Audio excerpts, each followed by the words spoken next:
రాజకీయాల వల్ల ప్రజలు విసుకెత్తి వైసీపీ పార్టీకి గోయి తీసి పాతి పెట్టడం జరిగింది. మళ్ళీ అదే తెలుగుదేశం పార్టీకి జరగకుండా చూసుకోండి. Thank you very much.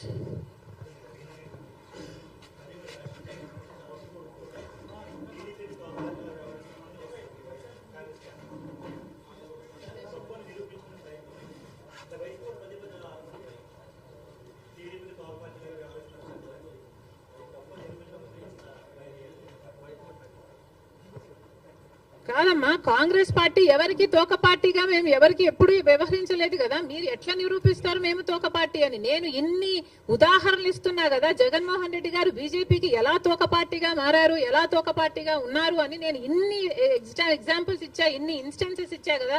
Manipur అయితేనేమి, స్పీకర్ అయితేనేమి, మీరు బీజేపీ పార్టీ వాళ్ళకి అధికారం ఇవ్వడం అయితేనేమి, మీరు అధికారంలో ఉన్నప్పుడు వాళ్ళు బిజినెస్ లీడర్ అయితేనేమి, ఇవన్నీ మేము చెప్తున్నాం. మీరు నిరూపించండి. కాంగ్రెస్ పార్టీ ఎక్కడ తెలుగుదేశం పార్టీకి తోక పార్టీగా ఉన్నారు?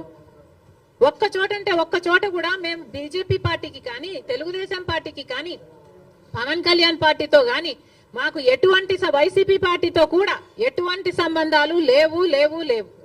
Congress party is the only opposition in the state of Andhra Pradesh. Because ఒక పక్క బీజేపీ పార్టీ ఉంది, ఆ బీజేపీ పార్టీతోనే కలిసి ఉన్నారు తెలుగుదేశం పార్టీ అయినా, వైసీపీ పార్టీ అయినా, జనసేన పార్టీ అయినా.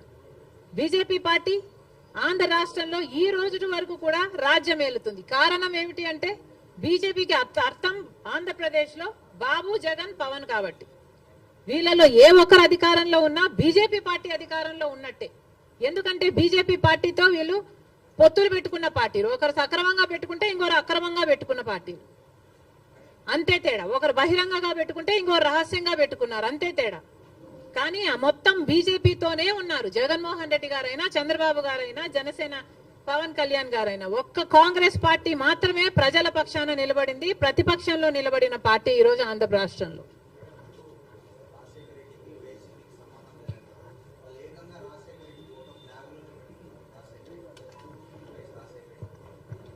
రాజశేఖర రెడ్డి గారి ఫోటోను ఇక్కడ అక్కడ పెట్టుకుంటే సరిపోదయ్యా, ఇక్కడ ఉండాలి.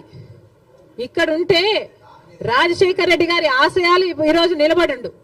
ఇక్కడ లేదు కాబట్టే రాజశేఖర రెడ్డి గారి జలయజ్ఞాన్ని గాల్లోకి వదిలేశారు, రాజశేఖర రెడ్డి గారి ఫీజు రీయింబర్స్మెంట్ గాల్లోకి వదిలేశారు. ఇక్కడ లేదు కాబట్టి రాజశేఖర రెడ్డి గారి ఆరోగ్యశ్రీకి కూడా బాకీలు పెట్టారు.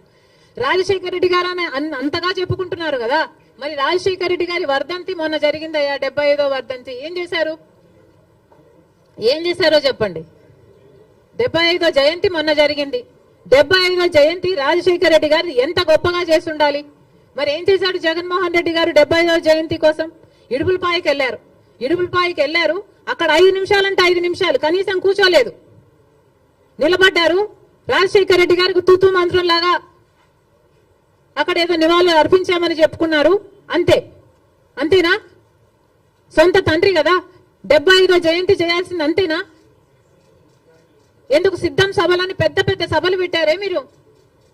పెద్ద పెద్ద హోర్డింగ్లు పెట్టుకున్నారు కదా, కోట్లు ఖర్చు పెట్టారు కదా. ఒక్కొక్క సభకి 30 కోట్లు 40 కోట్లు ఎంత ఖర్చు పెట్టారు సిద్ధం సభలకు?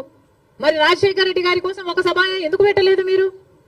75వ జయంతి కోసం కనీసం ఒక సభ పెట్టడం కాదు కదా, కనీసం వైసీపీ నాయకులు కార్యకర్తలైనా కలిసి నివాళులు అర్పించారా? ఏం చేశారు మీరు? ఇలాగైనా రాజశేఖర రెడ్డి గారి జయంతి జరుపుకోవాల్సింది. 75వ జయంతి కదా, స్పెషల్ కాదా? మీకేం అనిపించలేదా? మా నాయకుడు కాబట్టే, మా తండ్రి కాబట్టే, మా కాంగ్రెస్ పార్టీ ఓన్ చేసుకుంది కాబట్టే రాజశేఖర రెడ్డి గారి కోసం మేము అంత పెద్ద సభ పెట్టడం జరిగింది. దానికి పెద్ద పెద్ద నాయకులు, ముఖ్యమంత్రులతో సహా, పక్క రాష్ట్రంలో ఉన్న వాళ్ళతో సహా, మంత్రులతో సహా రప్పించడం జరిగింది. సోనియా గాంధీ గారు అయితేనేమి, రాహుల్ గాంధీ గారు అయితేనేమి రాజశేఖర రెడ్డి గారి కోసం అంత గొప్ప గొప్ప మెసేజ్లు ఇప్పించడం జరిగింది. ఇవన్నీ మేం చేశాం. మీరేం చేశారండి? మీరా రాజశేఖర రెడ్డి గారి వారసులు? ఏం చేశారు మీరు రాజశేఖర రెడ్డి గారి 75వ జయంతి కోసం?